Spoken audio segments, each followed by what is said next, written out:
우리나라 교육의 문제를 지적한 어느 글에 보니까 이런 내용이 있었습니다. 미국 등 해외 대학에서는 대양을 누비는 참치급 인재를 속속 배출해내는데 우리는 서울대조차도 한강에만 머물 잡어급 인력만 키워내고 있는 현실이다. 이 창의적이지 못한 주의식 교육을 하고 있는 현실을 비판하는 그런 글인데요. 저는 그 글에 나오는 이 참치급 인재 또 그 잡어급 인력 이 표현이 참 마음에 와닿았습니다. 이제 그건 그냥 뭐 이 참치가 굉장히 그 빛깔도 좋고 또 덩치가 크지 않습니까? 그런 참치급 인재 또 잡어급 인력 이런 그 표현들을 보면서 문득 제 마음에 든 생각이 뭐냐 하니까 하나님은 우리가 그 참치급 인물이 되기를 원하시는데 우리는 우리를 이 잡어급 인력으로 그렇게 스스로를 전락시키고 있는 건 아닌가 그런 질문을 문득 이제 생각해 본 적이 있었습니다. 지금까지 살펴본 이 삼손의 삶이 바로 딱 그거 아닙니까? 하나님께서는 삼손이 태어날 때부터 사사기 13장 5절 보라 내가 임신하여 아들을 낳으리니 그의 머리 위에 삭도를 대지 말라 이 아이는 태에서 나옴으로부터 하나님께 바쳐진 나실인이 됨이라. 그 다음에 그가 블레셋 사람의 손에서 이스라엘을 구원하기 시작하리라. 하나님은 삼손을 향하여 이런 원대한 꿈을 가지시고 그를 사명을 가지고 이 땅에 보내주셨는데 지금까지 살펴본 이 삼손의 그 행동들 또 그들의 모습을 보면은 이건 하나님이 그를 이 참치급 인물로 그렇게 생각하시는 거에 반해서 이건 잡어 수준이 딱 그 잡어 수준의 그런 모습을 그동안 우리가 살펴보지 않았냐는 겁니다. 근데 여러분 제가 오늘 이 본문을 왜 꺼내 들었냐 하면은요 지금까지 이 삼손에 대해서 부정적인 평가 일색이었는데 오늘 본문에 와서는 완전히 다른 삼손의 성숙한 모습 하나를 할 수 있기 때문입니다. 오늘 본문에서 발견되는 삼손의 성숙한 모습이 뭐냐 하면은요 우선 본문의 상황이 이렇습니다. 지금 이스라엘과 원수 나라인 블레셋 사람들이 이제 이 삼손을 잡으려고 올라와서 유다의 진을 치고 있는 상황이에요. 그 유다 사람들이 얼마나 놀랐겠습니까? 그래서 이제 물었습니다. 왜 우리를 치려고 올라왔느냐고. 그랬더니 그 사람들이 하는 말이 우리는 지금 삼손을 잡으러 왔다는 거예요. 그 말을 들은 유다 사람들이 자기들의 안위를 위해서요 그 삼손을 붙잡아서 이제 그 블레셋 사람들한테 이제 넘겨주는 그런 장면이 오늘 본문이 12절 그들이 삼손에게 이르되 우리가 너를 결박하여 블레셋 사람의 손에 넘겨주려고 내려왔노라 하니 그리고는 13절에 새 밧줄 둘로 결박하고 바위 틈에서 그를 끌어내니라. 삼손을 지금 끌어내리고 있는 장면이에요. 어떤 상황인지 아시겠죠?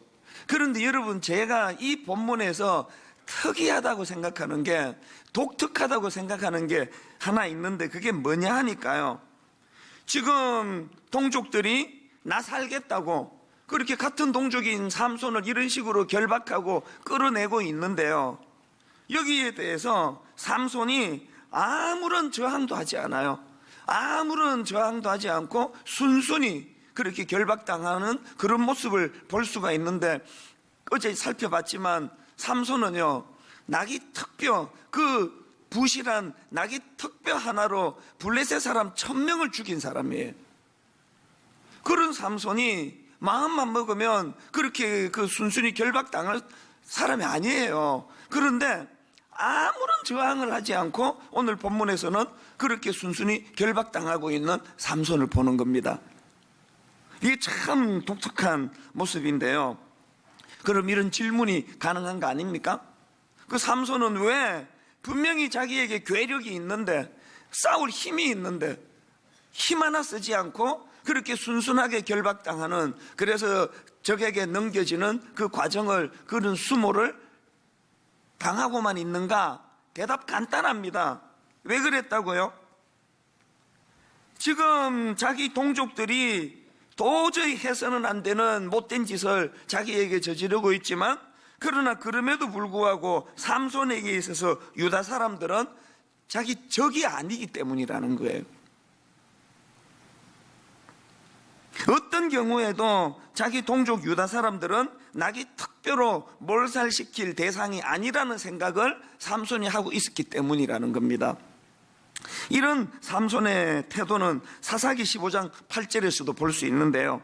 블레셋 사람들의 정강이와 넓적다리를 크게 쳐서 죽이고 내려가서 에담 바위 틈에 머물렀더라. 이게 어떤 상황인가 하면은 삼손이 그 여우를 잡아다가 그 꼬리에 불을 붙여가지고 블레셋 밭을 다 태워버립니다. 그런 짓을 저지르고는 이제 어디로 도망가고 숨어드느냐, 자기 동족이 있는 곳으로 가지 않고 블레셋 진영으로 숨어 들어간 거예요. 삼손은 왜 자기 동족이 사는 곳으로 숨어들지 않고 블레셋 진영, 그 위험한 블레셋 진영으로 숨어 들어갔을까? 이것도요, 자기 때문에 자기 동족들이 곤란한 일을 겪을까봐, 더 쉽게 말하면은 블레셋 사람들이 그것을 빌미로 자기 동족들을 해코지할까봐 동족들이 있는 곳으로 가지 않고 위험하지만 블레셋으로 숨어 들어갔다는 거예요. 이런 태도를 가진 게 이게 오늘 본문에 나오는 삼손이에요. 여러분, 이게 지금 너무 대조적인 그림 아닙니까? 한쪽은 유다 사람들은 자기 살겠다고 자기 동족 삼손을 잡아다가 블레셋 사람에게 넘겨주는 이런 짓을 저지르는데, 그런 상황에서 또 다른 한쪽 삼손은 어떤 경우라도 이 동족들은 내 적이 아니다.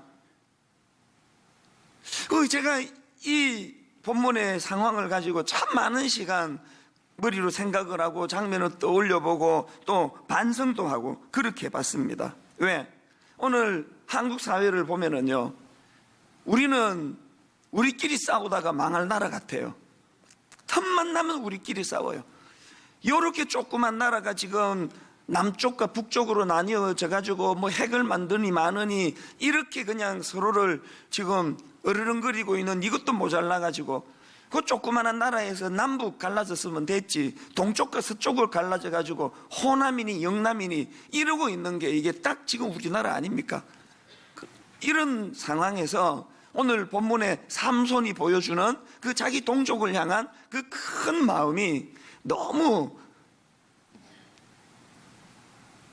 그런 관점으로 제가 성경 인물들을 생각해 보니까요, 성경에서 하나님께 쓰임받은 대부분의 인물들은 다 삼손과 같은 마음을 가진 거예요. 자기 동족에 대해서.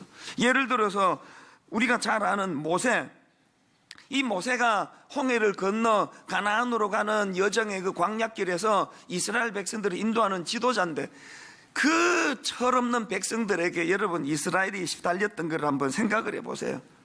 끊임없이 원망을 쏟아내고 끊임없이 불평하고 모세를 향해서 그냥 모함을 하고 죽이려고 그러고 이 막 숨을 쉴 수 없이 집요하게 자기를 괴롭혔던 게, 그게 모세 입장에서 이스라엘 백성들 아닙니까? 그런데 여러분, 이렇게 상처를 많이 준 이스라엘 백성들이지만 그들이 하나님 앞에 범죄하고 멸망당할 그런 위기에 처하니까 모세의 태도를 보세요. 하나님 앞에 도발적인 기도를 해요. 차라리 내 이름을 생명책에서 지워주세요. 우리 민족을 하나님이 용서해달라고, 멸하지 않으시기를 바란다고 그러면서 자기 온몸을 내던지면서 기도하는 모습을 모세가 보이고 있는 거예요. 이건 예레미야도 마찬가지예요. 자기 동족 이스라엘들이 얼마나 집요하게 예레미야를 괴롭혔는지 오죽했으면 예레미야 20장 8절, 대저 내가 말할 때마다 외치며 강포와 멸망을 부르짖으오니 여호와의 말씀으로 하여 내가 종일토록 치욕과 모욕거리가 됨이니이다. 막 포악하기 짝이 없는 그 백성들이 그 예레미야를 향하여 이런 수치와 수모와 치욕과 모욕을 주면서 그렇게 만들었는데, 그런 고통을 호소하는 예레미야지만 바로 그 다음 9절에 보니까 내가 다시는 여호와를 선포하지 아니하며 그 이름으로 말하지 아니하리라 하면 나의 중심이 불붙는 것 같아서 골수에 사무치니 답답하여 견딜 수 없나이다. 물론 하나님 말씀에 대한 열정도 여기에 포함되어 있지만 그토록 타락해 있던 자기 동족에 대한 사랑의 마음이 없이는 이런 고백이 이게 불가능한 거 아닙니까? 이런 점에서 여러분, 특세 마지막이라고 하는 주중 집회로는 마지막이라 하는 오늘 우리가 지난 금요일까지 받은 은혜는 우리는 이 은혜의 물꼬를 주로 어디로 트느냐를 고민해 볼 때가 된 거 아닙니까? 우리는 은혜 받은 걸 전부 내 가정으로 다 물꼬를 다 들이부어 가지고 막 내 영혼, 내 자녀, 내 남편, 내 부모 여기로만 한정 짓고 국한하는 참 부끄럽고 미숙한 우리의 모습을 오늘 특세 마지막 날 삼손을 보면서, 모세를 보면서, 예레미야를 보면서, 그래서 여러분 젊은이들이 지금 외국으로 많이 나간대요. 그리고 또 젊은 가정이 내 이놈은 한국에는 못 살겠다 그러면서 외국으로 나간대요. 우리 집사람이 그저께 저한테 그런 얘기를 하길래 그 좋은 일이라 그랬습니다.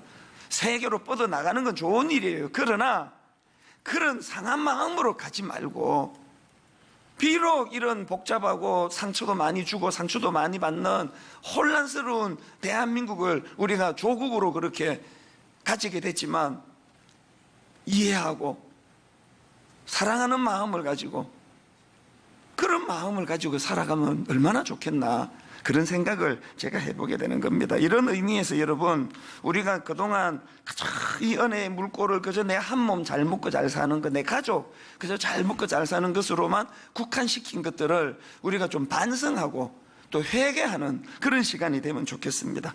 지금 나라 전체가 지금 몸살을 앓고 있지 않습니까? 지금 이 빈부격차는요, 이게 지금 뭐 보통 이게 심각한 상황이 아니에요. 있는 사람은 막 점점 그렇게 또 그게 또 부를 축적하고 그 공직자들 그 재산 이렇게 목록 발표할 때 다 그런 건 아니지. 뭐 어떤 사람들 보면 6개월 사이에 또 재산이 얼마가 늘었대더라, 뭐 몇 억이 늘었대더라, 뭐 이런 기사를 종종 보면서 저렇게 그냥 삐까뻔쩍한 그런 그 자리에 오르는 사람들은 막 내버려둬도 재산이 그 나라를 위해서 일하느라고 뭐 재택할 시간도 없을 것 같은데 돈은 점점 늘어나는데, 지금 경제적으로 어려운 사람들, 특히 우리 젊은이들 전셋값 없어가지고 지금 결혼 약속한 지가 3년 4년이 지나는데 살 방이 없고 집이 없어서 결혼을 미루고 있는 이런 청년들이 이제 한둘이가 아니에요. 한둘이. 이런 가슴 아픈 현실을 뭐 내 통장에 돈만 많으면 뭐 그만이지, 이게 어떻게 십자가 정신으로 무장한 그리스도인의 자세일 수 있느냐는 거예요. 아니 어떻게 예수 믿는 사람이 그 갑질이라고 하는 이런, 이게 상상을 초월하는 그 저질스러운 이런 일에 휘말릴 수가 있느냐는 거예요. 최근에 저는요 어떤 그 사회학자의 강의를 듣다가 충격을 받은 대목이 있습니다. 한번 직접 옮겨왔는데 들어보세요. 2004년도에는 스펙을 3종 세트라고 했습니다. 학벌, 학전, 영어 점수. 그런데 10몇 년 동안 이것이 3배로 늘어나서 학벌, 학전, 영어 점수, 어학연수, 공모전, 자격증, 봉사활동, 인턴, 여기에 충격적이게도 성령수술까지 늘어났어요. 그러면서 이제 이 청년들의 현실이 얼마나 어려운지를 통계 하나를 이 학자가 이렇게 설명을 하는데 내가 듣고도 믿겨지지가 않았습니다. 2016년도, 작년이죠. 2016년도 국가직 구급 공무원 4,120명을 선발했는데 그 시험에 21만 8,530명이 떨어졌어요. 2016년도 국가직 구급 공무원 4,120명을 선발했는데 그 시험에 21만 8,530명이 떨어졌어요. 내가 듣고도 믿겨지지가 않더라고요. 여러분, 그 4,000명 뽑는데 20몇만 명이 응시해가지고 21만 명이 넘는 사람이 시험에 떨어지는 현실이, 이게 작년에 대한민국에서 있었던 일이에요. 나는 뭐 집도 하나 있고 뭐 통장에 돈도 두둑하고 뭐 직장도 있고 내가 무슨 상관이야? 이건요 크리스찬이 가져야 될 생각이 아닙니다. 그 외에도 앞에서도 말씀드렸지만 의미 없는 주입식 교육으로 오늘 교실에서 일어나고 있는 비극들 보세요. 인성교육은 뭐 거의 불가능합니다. 그저께 얼마 전에 그 여학생 온 몸에 그 붉은 피로 물들여가지고 무릎 꿇고 있던 사진 다 보셨죠? 어제 여러분 그 어린 애가 그 끔찍한 어린아이 살해를 해가지고 하나이는 무기징역을 받고 하나이는 청소년 법정 최고 징역 20년을 받고 이게 오늘 이 시대에 폭력에 물든 우리 다음 세대 아이들의 현 주소 아닙니까? 청소년들 자살, 혼란스러운 가치관, 성적인 타락, 말로 다 할 수 없이 지금 혼미한 이 시대에 예수님 우리는 늘 하나님 우리 아이를 그런 악한 세상으로부터 보호해 주시기 원합니다. 그런 기도만 드리고 있는 게 타당한 일입니까? 내 아이 하나 바르게 잘 쓰면 무슨 소용이에요? 온 세상이 타락해서 그 아이를 제대로 가만두지 않는 세상이 된다면, 그래서 오늘 여러분 특세 마지막 날 삼손의 그 정신을 우리도 본받아 가지고 하나님 내 동족에 대하여 그들이 비록 내게 아픔을 주고 상처를 주고 나를 지금 잡아다가 블레셋 사람에게 적국에게 넘겨주려는 악한 짓을 한다 할지라도 아버지 거기에 맞대응하지 않는 오늘 이런 우리의 생각이 좀 넓어지고, 그래서 오늘 설교 제목을 더 높은 곳을 지향하라, 그렇게 제가 설교 제목을 제가 정해봤습니다. 이런 의미에서 저는 저와 여러분이 참 반성할 것이 많다고 생각하는데요, 제가 살던 시카고에요, 한 교회의 목사님이 막 설교를 막 너무너무 잘하셨대요.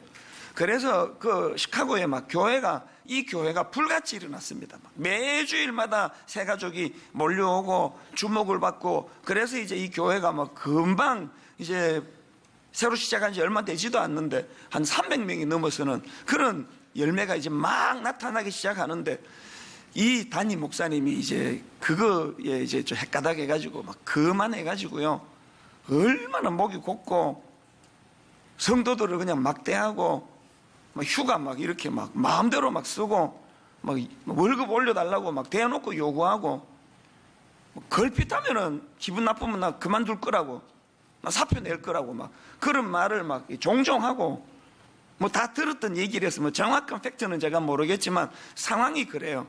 그래서 그 교회 성도들이 견디다 못해가지고 그 목사님을 내보냈다는 거예요. 그리고 나서 그 교회 성도들이 겪었던 수많은 아픔, 갈등을 제가 전해 들으면서 마음에 분노가 생기는 거예요. 그 뭐 했다고 그렇게 교만해가지고, 뭔 일로 그렇게 배가 불러가지고 그렇게 그냥 기고만장하다가 쫓겨나 버리면 그 교회는 어떻게 되느냐고. 그게 왜 그렇습니까? 포만감이 너무 빨리 온 거 아닙니까? 목표가 너무 작으니까. 기껏 꿈이라는 게 사람 좀 모으는 거, 그 꿈이 그것밖에 없으니까. 이게 남의 일입니까? 오늘 예수 믿는 저와 여러분이 하나님 앞에 무릎 꿇고 손 들고 반성해야 되는 게, 무슨 포만감은 그렇게 빨리 오느냐고요. 네, 이 대목에서 늘 그 사례로 드는 우리 부교역자 출신 있잖아요.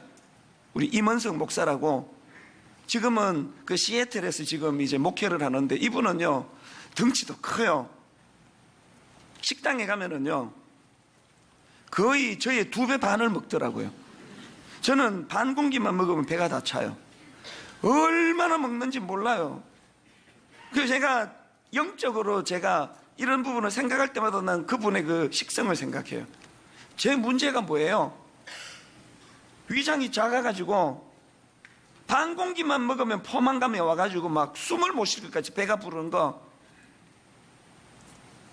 옆에 있는 그 사람은 막 2공기 막 3공기 먹고도 히딩크처럼 나는 아직 배고프다. 사람의 용량이 다 틀려요. 이게 육적이라서 망정이죠.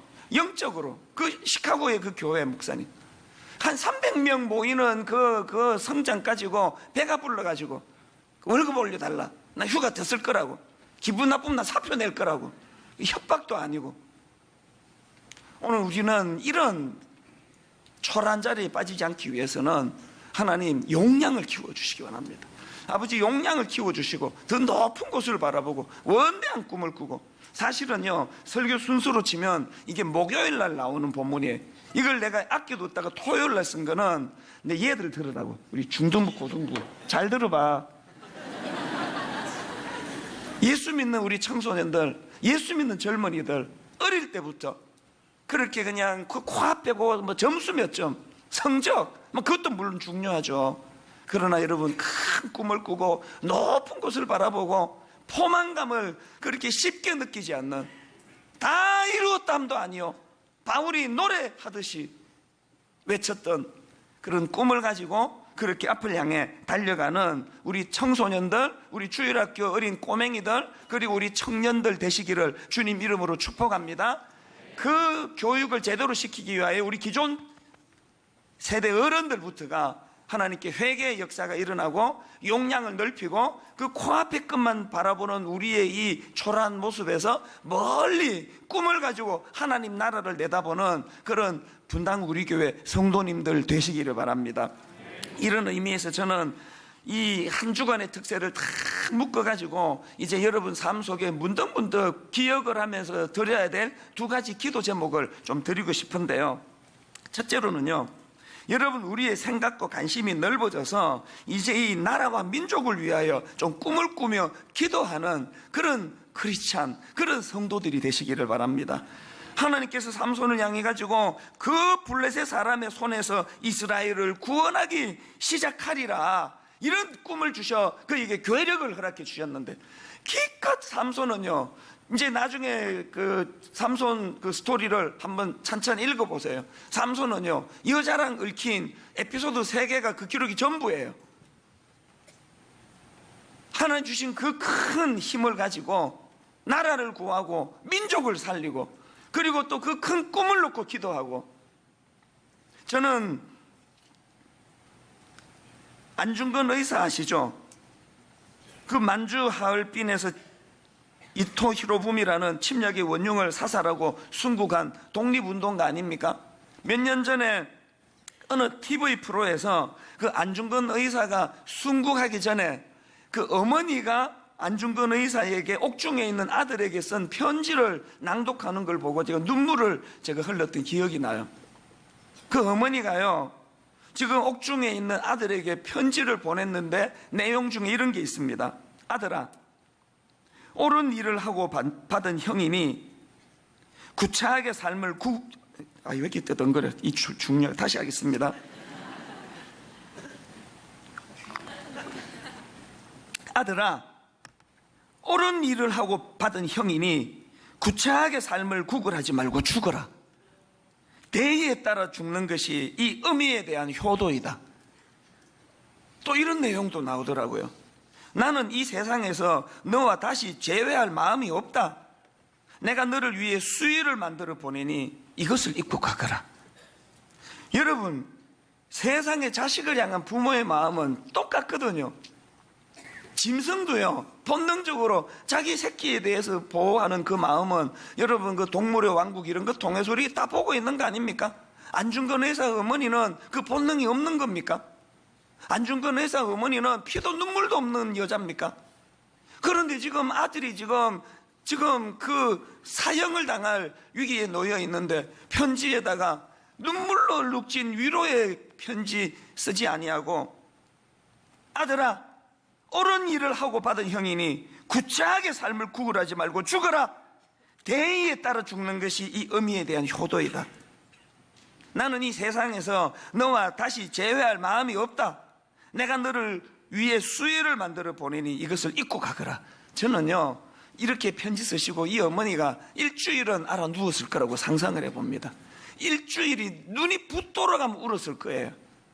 그러나 그럼에도 불구하고 아들에게 이렇게 편지를 쓸 수 있는 이런 어머니의 큰 마음, 민족을 생각하고 나라를 생각하는 큰 마음이 안중근 의사, 여러분 그때 몇십 년 더 살고 죽거나 그때 그렇게 옥사 하나 죽는 건 마찬가지인데, 여러분, 이렇게 오랜 세월이 지나기까지 우리에게까지 존경받는 그런 아들이 된 그 어머니의 기쁨을 예견하면서 그가 이 길로 갔다고 저는 생각합니다. 우리는 하나님 나라를 꿈꾸는 사람이에요.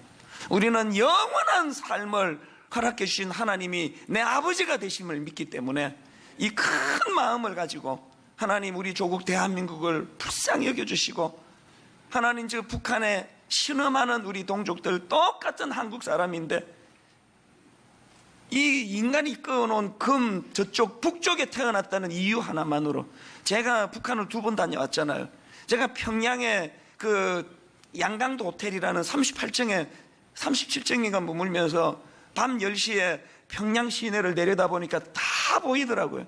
딱 10시가 되니까 온 평양 시내가 불이 꺼지는데요. 착착착착착착 구역별로 불이 다 꺼지는데 삽시간에 흑암의 도시가 되더라고요. 제가 그 양강도 호텔에서 평양 시내를 내려다보면서 어떻게 기도했겠습니까? 하나님, 제가 하나님께 받은 너무나 많은 축복 중에서 내가 38선 이남에서 태어났다는 이것만큼 큰 축복이 없었네요. 내가 하나님께 누리는 축복이요, 눈에 보이는 뭐 현금 주고 뭐 좋은 대학 보내주고 이런 거가 아니고 내 존재가 축복이더라고요. 그 말은 오늘도 우리가 38선 이북에 태어나 오늘도 저렇게 신음하는 인간 이하로 살아가는 그 동족에 대한 거룩한 부담감을 가져야 되는 거 아닙니까?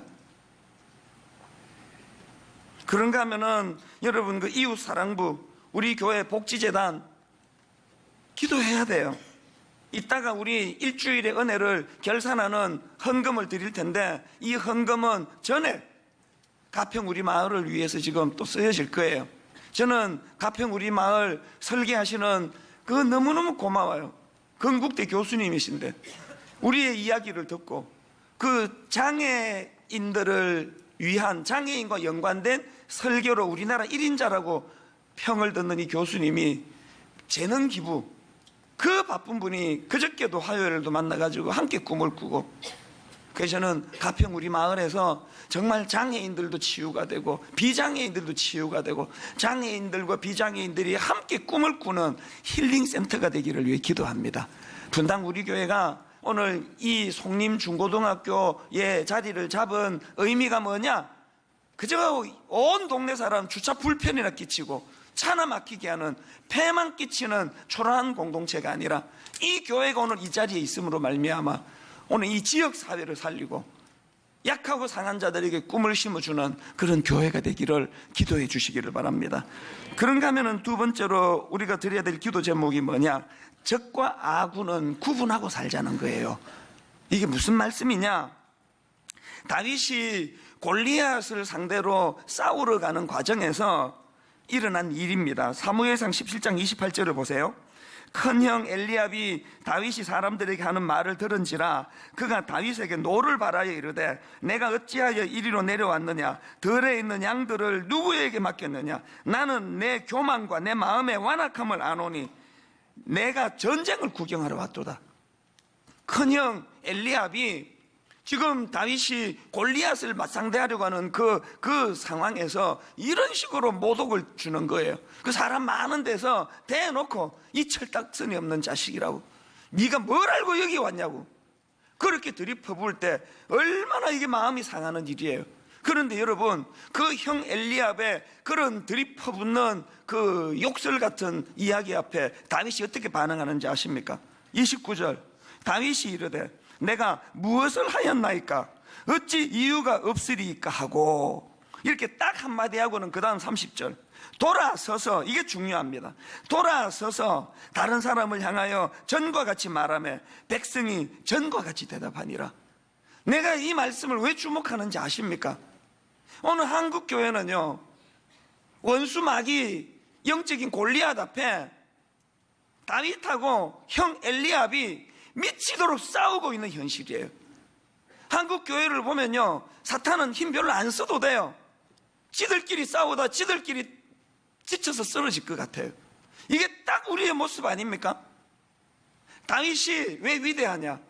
지금 형이 아무리 자기를 모독해도, 형이 아무리 자기를 그렇게 사람들 앞에 부끄러운 자리로 몰고 가도 그래서 다윗이 그것 때문에 분노가 느껴지고 울분이 느껴지고 상처를 무더기로 받는다 해도 어떤 경우라도 형은 내 형이지 골리앗이 아니라는 거예요. 어떤 경우라도 형은 내 적이 아니라는 거예요. 우리가 지금 분간 못하는 게 이거 아닙니까? 교회 안에 적이 얼마나 많습니까? 김권사, 박권사, 적도 그런 적이 없어요. 김장로, 이 목사, 여기서 이 목사는 제가 아닙니다. 막 당회 때만 미치듯이 미워하고 미치듯이 싸우고, 골리앗은 팔짱 끼고 당에 들어와가지고 잘 논다. 더 싸워라, 더 싸워. 이놈 할 일이 하나도 없네. 지들끼리 다 싸우다 저렇게 다 망하는데. 우리가 회개해야 될 게 그거예요. 사랑하는 며느리 여러분, 그 시어머니가 아무리 미워도요, 시어머니는 여러분의 적이 아닙니다. 또 이렇게 하고 끝내면 수많은 사랑하는 며느리들이 얼마나 또 상처를 받겠습니까? 사랑하는 시어머니 여러분, 그 며느리가 아무리 꼴보기 싫어도요, 그 여러분의 적이 아닙니다. 적과 악우는 구분하고 살자는 거예요. 그래서 여러분, 이 특세가 맞춰지는 날 여러분이 기도할 것, 하나님 내 며느리를 용서할 수 있는 힘 주시옵소서. 아버지, 내 시아버지 시어머니를 사랑할 수 있는 마음을 허락해 주시기 원합니다. 적과 악운을 구분하고 살자는 거예요. 이제 저는 결론을 이렇게 맺기를 원하는데요, 이런 좀 큰 꿈을 가지고 살아가기 위해서 할 일이 하나 있습니다. 사실 부끄러운 얘기지만요, 어제 설교는요 참 부끄러웠어요. 저는 왜냐 하니까 사실은 어제 설교를요 다 완성을 못하고 올라왔습니다. 초저녁에 잠깐 눈 붙이고 밤을 새웠거든요. 밤을 새웠는데도 불구하고 설교가 마무리가 안 됐습니다. 사실은 제가 어제 설교를 3단계로 준비를 했습니다. 이제 첫 번째 단계는 인간 노력의 결과물을 강조하는 라맛 레히에 머무는 사람들의 세 가지 약점, 그건 어제 잘 설명을 드렸습니다. 그리고 이제 두 번째 단계는 이런 연약한 자리에 빠져 있는 우리를 은혜의 감격이 내포되어 있는 에낙고레로 인도하시는 하나님 은혜, 이걸 두 번째로 설명을 드리고, 그리고 마지막 세 번째 단계에서 그 은혜에 부응하기 위하여 우리가 타는 목마름으로 갈증을 가지고 하나님께 부르짖어야 된다. 그래서 어제 원래 설교 제목이 타는 목마름으로 였거든요. 근데 첫 번째밖에는 설교 준비가 안 됐습니다. 부끄러운 고백이에요. 두 번째 단계, 세 번째 단계는 준비가 안 되고 안 오니까 여러분이 어제 그래도 은혜를 받더라고요. 그때 진짜 내가 진짜 놀랐습니다. 성령님이 일하시는 게 분명해요. 사실은요, 둘째, 셋째는 준비가 안 된 상태로 올라와가지고 끝이 흐지부지 끝나버린 설교예요. 그렇게 하고 이제 내려오니까요, 마음이 너무 쓰라리잖아요. 얼마나 아팠는지 아세요? 밤을 새워가지고 막 머리는 아프고 게다가 또 마음이 흔쾌해야 되는데 너무 마음이 힘들었습니다.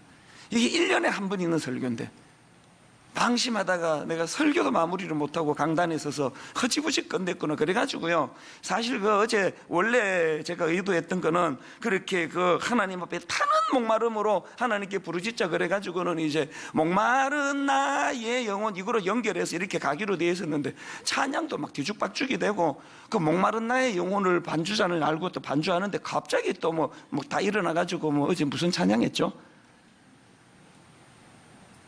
뭐 기억도 안 나요.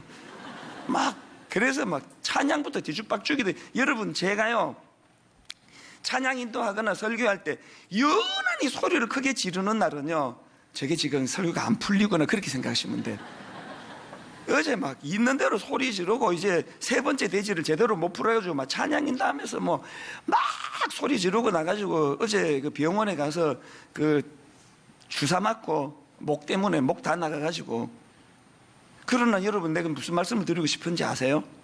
마음이 좀 어제 아팠어요. 그리고 좀 힘들었습니다만 오전에 딱 걸어가고 끝냈습니다. 노래 하나 딱 부르고요. 너무 마음이 힘들고 돌이킬 수 없는데 엎질러졌는데, 그래서 제가 오전에 좀 마음이 힘들다가 딱 이 노래 부르고 마음을 정리했습니다. 지나간 것은 지나간 대로 그런 의미가 있죠. 불행하게도 그 다음 가사가 저는 몰라요. 요것만 계속 불렀습니다. 지나간 것은 지나간 대로 그런 의미가 있죠. 혼자 부르기 좀 그러네. 같이 한번 불러보실래요? 딱 제가 진짜 이 가사를 선포하고요, 마음에 딱 정리가 됐습니다. 왜? 금요일 날 지금 다시 설교 준비하고 해서 내일 이 귀한 청소년들과 젊은이들과 마지막 설교, 마지막 예배를 준비해야 되는데, 오늘 내가 이 잘 준비가 안 된 것 때문에, 의도한 대로 말씀 못 전한 것 때문에 거기에 영향을 받으면 오늘 또 그런 일이 일어날 텐데, 딱 마음을 정리하고, 그래서 사실은 뭐 어제 오늘 다 합쳐가지고 뭐 수면 시간 통틀어서 5시간도 안 돼요. 그렇지만 늦게까지 말씀 준비하면서 마음에 불타오르는 기쁨이 있더라고요. 하나님, 어제 금요일 날 온전하게 다 전하지 못한 말씀들, 그 아쉬움을 오늘 이 새벽에 아버지 원 없이 토해놓을 수 있도록 성령님 은혜 주시기 원합니다. 그 가사 지나간 것은 지나간 대로 그런 의미가 있죠. 이거는 빌립보서 3장 12절 13절이요. 빌립보서 3장 12절에 내가 이미 얻었담도 아니요 온전히 이루었담도 아니라 오직 내가 그리스도 예수께 잡힌 바 된 그것을 잡으러 달려가노라. 형제들아, 나는 아직 내가 잡은 줄로 여기지 아니하고 오직 한 일, 그 다음 보세요. 즉 뒤에 있는 것은 잊어버리고, 이게 지나간 것은 지나간 대로 그런 의미가 있죠. 이 가사예요. 뒤에 있는 것은 잊어버리고 앞에 있는 것을 잡으려고 표대를 향하여 그리스도 예수 안에서 하나님이 위에서 부르신 부름의 상을 위하여 달려가노라. 결론을 냈습니다. 이제 우리 이 나라를, 이 민족을, 또 내 남은 삶을 통하여 이웃을 섬기기 위하여 뒤에 있는 것, 지나간 것 다 잊어버리고, 우리 청소년 여러분, 지난 여러분의 실수, 지난 여러분의 죄지었던 기억들 성령님 앞에 다 내려놓고 이제 꿈을 가지고 앞을 향하여, 그래서 오늘 설교 제목처럼 더 큰 것을 추구하는 믿음의 자녀들 되시기를 주님 이름으로 축복합니다. 마지막 시간 아닙니까? 우리 다 자리에서 일어나셔서 오늘 설교의 그 내용을 머리에 담으면서, 아버지 정말 하나님 참치급 인물이 되기를 원합니다. 잡으로 살지 않기를 원합니다. 이런 꿈을 가지고 하나님 은혜를 구하시면서 여러분 이 찬양이요, 찬양하세 찬양하세, 우리 가사를 생각하시면서 또 우리 큰 소리로 박수 치면서 그렇게 찬양하기 원합니다.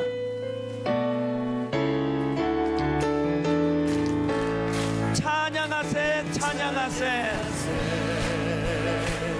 찬양하세, 왕께 소리 높여 찬양 드리세.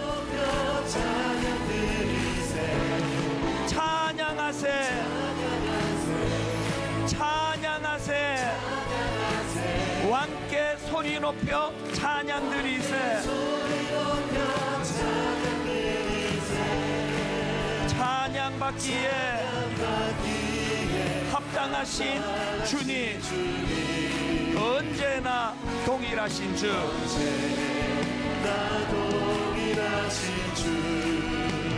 무릎 꿇고서 주 이름 외치세.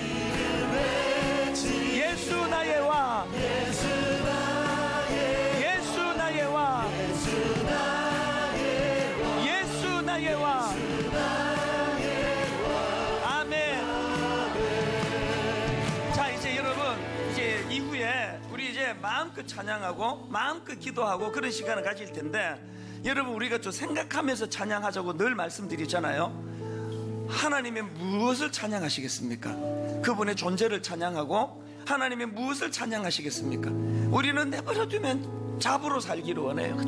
그저 먹는 거, 입는 거, 뭐 그냥 내 요 새치혀를 만족하는 거, 그 잡으와 같이 살기를 본능적으로 원하는 우리를 하나님이 흔들어 깨워. 어제 그저께 계속 말씀드렸죠. 때로는 매를 들어, 어떨 때는 고난을 가해가지고도 벌떡 일어나 하나님 참치와 같은 인생이 되기를 원합니다. 그런 고백을 하도록 만드시는 그 하나님을 찬양해야 되는 거 아닙니까?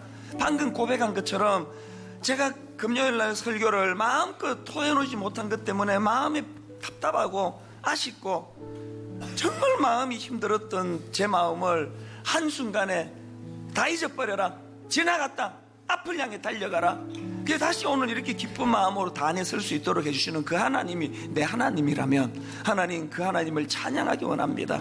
여러분 우리 찬양 손뼉치며 찬양할 때 어제의 아픔, 어제에 만들어진 그늘진 얼굴, 이게 다 떨쳐져 나가는 그런 시간이 되기 원합니다. 우리 기쁨으로 우리 손뼉치면서 한 번 더 이렇게 찬양합니다.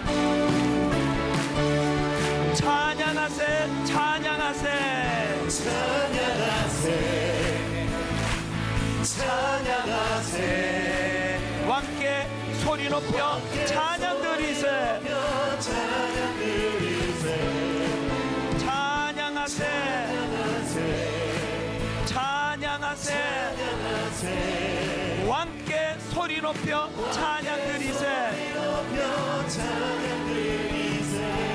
찬양 받기에 합당하신 주님. 우리 하나님은 언제나 동일하신 주. 그 하나님 앞에 무릎 꿇고서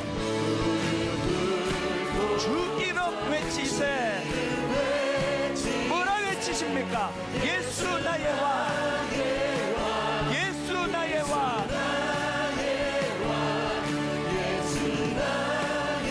아멘.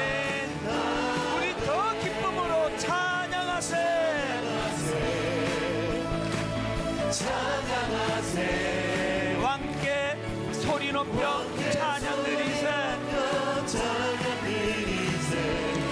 찬양하세, 찬양하세, 찬양하세. 왕께 소리 높여 찬양 드리세,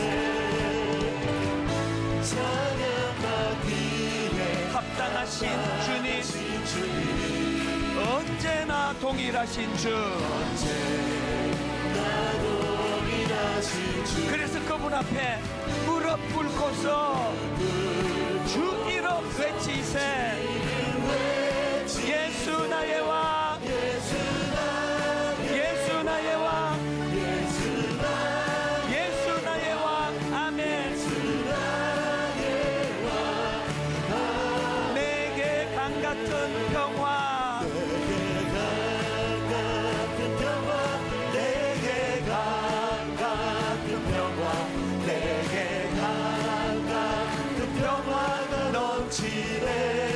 바로 이 시간 내게 강 같은 평화, 같은 평화, 내게 강 같은 평화, 내게 강.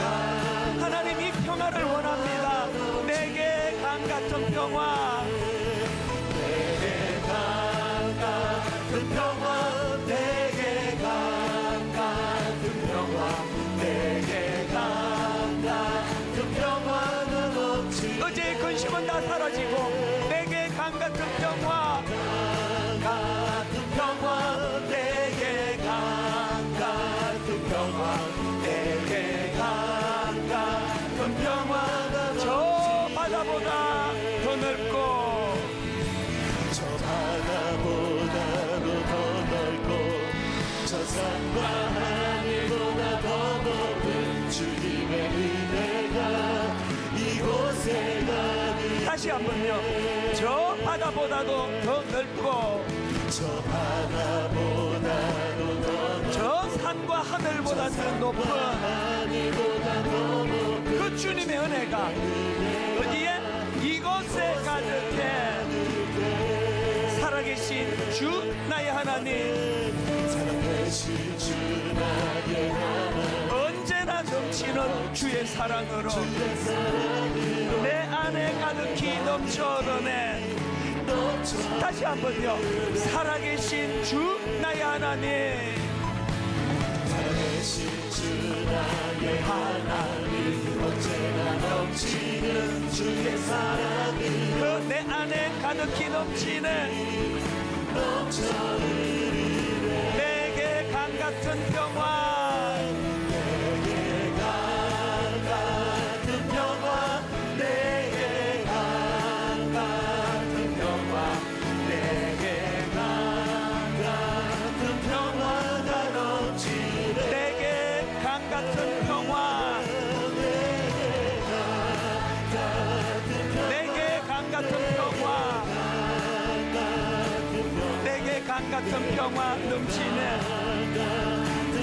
여러분 이 시간에 내게 샘솟는 기쁨, 내게 샘솟는 기쁨, 내게 샘솟는 기쁨, 내게 샘솟는 기쁨이 넘치네. 내게 샘솟는 기쁨, 내게 샘솟는 기쁨, 내게 샘솟는 기쁨, 내게 그런가 하면 오늘 주신 말씀 그대로입니다.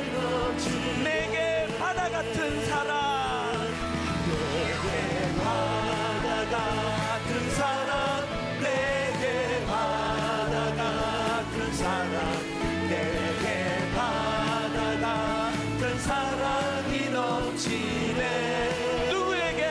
내게 바다 같은 사랑, 내게 바다 같은 사랑, 내게 여러분, 이런 일들이 가능하기 위하여 저 바다보다도 더 넓고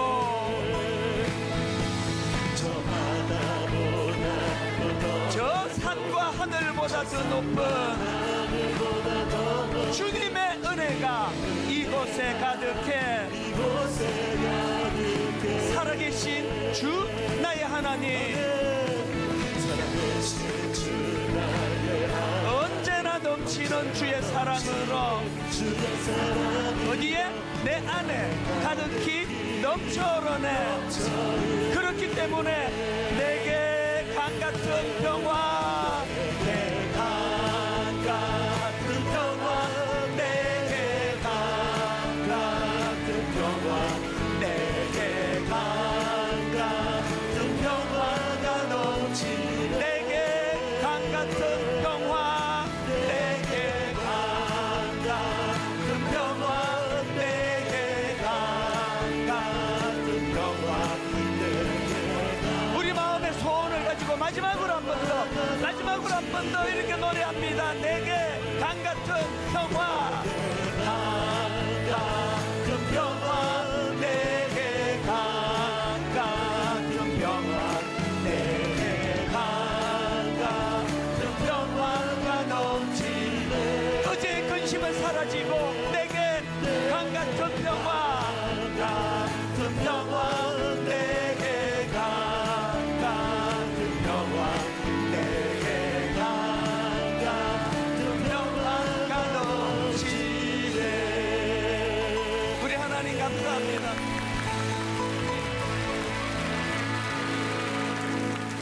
어제의 실패와 어제의 상처와 어제에 저질렀던 어떤 죄악의 기억, 이런 것들을 하나님은 다 지워주시고 이제 오늘 새날이 밝았으니 오늘 새로 시작해라, 오늘 새로 출발해라.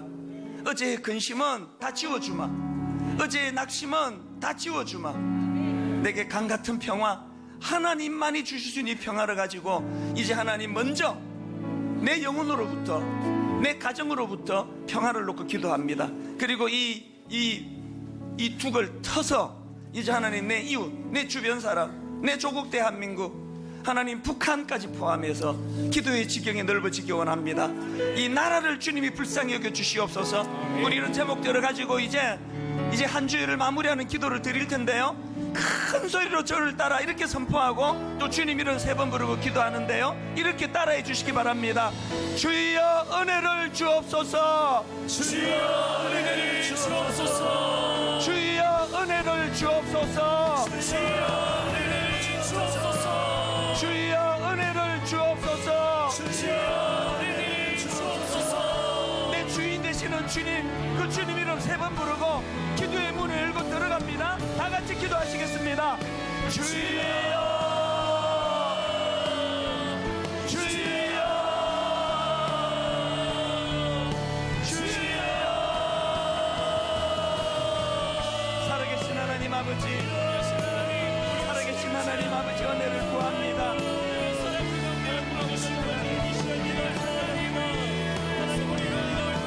존귀하신 하나님,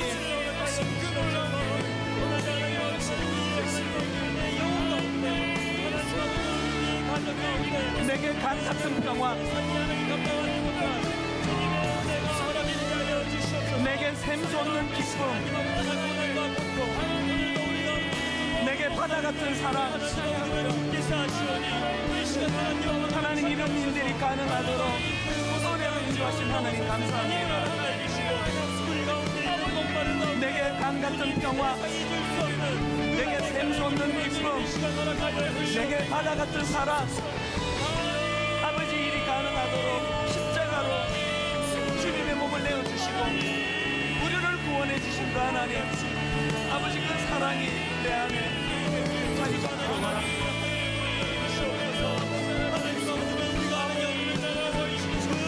무엇보다도 제 아버지 새로 출발하기 원합니다. 새로 시작하기 원합니다. 아버지 어제껏 지나간 것 다 잊어버리고 아버지 하나님 은혜로 출발하기를 원합니다.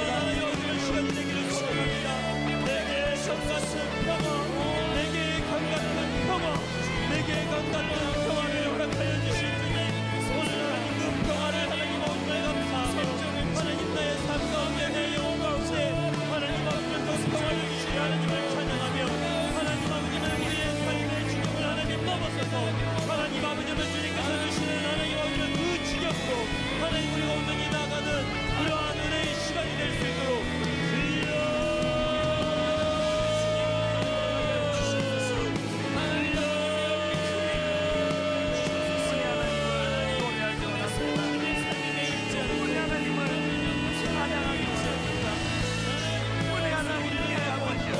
돌려주시기 원합니다. 이 시간에 그런 놀라운 역사를 이 시간에 붙잡히시게 하시고 우리 안에 공동 시간에 일으키셔야죠. 주님을 의지하며 주님을 붙들며 이 시간 나아갑니다. 주여 은혜 내려주시옵소서. 아버지 오늘 우리의 하나님 삶 가운데 이 모든 생각들을 주님께 들어주시겠소서. 형제들아, 나는 아직 내가 잡은 줄로 여기지 아니하고 오직 한 일, 즉 뒤에 있는 것은 잊어버리고 앞에 있는 것을 잡으려고 표대를 향하여 그리스도 예수 안에서 하나님이 위에서 부르신 부름의 상을 위하여 달려가노라. 아멘. 하나님 우리를 향하여 일하기를 원하시는 그 하나님의 놀라운 섭리를 기억하면서 주님. 사소한 곳에 에너지가 낭비되지 않기를 원합니다. 아멘. 하나님 우리의 적은 골리앗인데 왜 맨날 우리는 큰형 엘리압과 다윗이 싸우는 것 같은 그런 아버지 초라한 삶을 살아야 됩니까?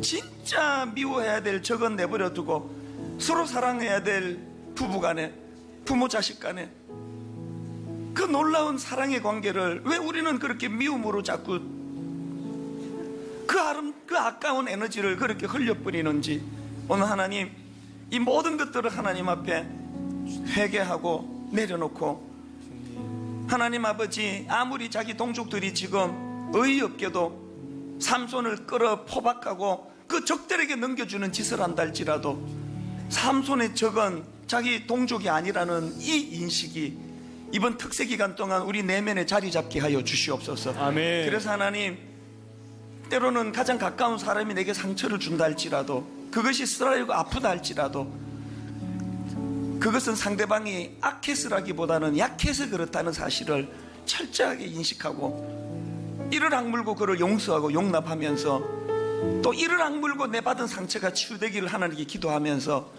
그렇게 표대를 향하여 달려가는 저희들 되게 하여 주시옵소서. 아멘. 아버지, 이 기쁨을 가지고 오늘 받은 이 은혜가 하나님 주신 꿈으로 성화되어 이 마지막 때 꿈꾸는 하나님의 부모님들, 꿈꾸는 하나님의 아들, 딸들, 꿈꾸는 우리 젊은이들, 꿈꾸는 청소년들, 꿈꾸는 어린 꼬맹이들 되도록 주님 인도하여 주시옵소서. 아멘. 그 주님을 찬양할 때 그 아름다운 일들이 일어날 줄로 믿습니다. 아멘. 은혜로 인도하여 주시옵소서. 아멘. 예수님 이름으로 기도드립니다. 아멘. 아멘.